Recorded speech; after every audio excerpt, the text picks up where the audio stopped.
Use freeze panes to lock rows or columns and keep them visible while you scroll to another part of the worksheet.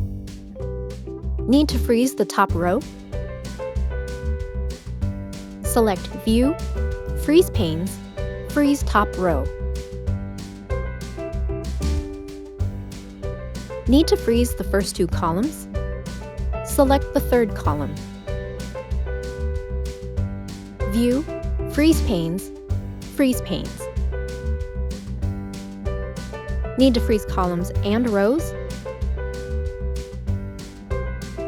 Select the cell below the rows and to the right of the columns you want to keep visible. Select View, Freeze Panes, Freeze Panes. Need to unfreeze panes?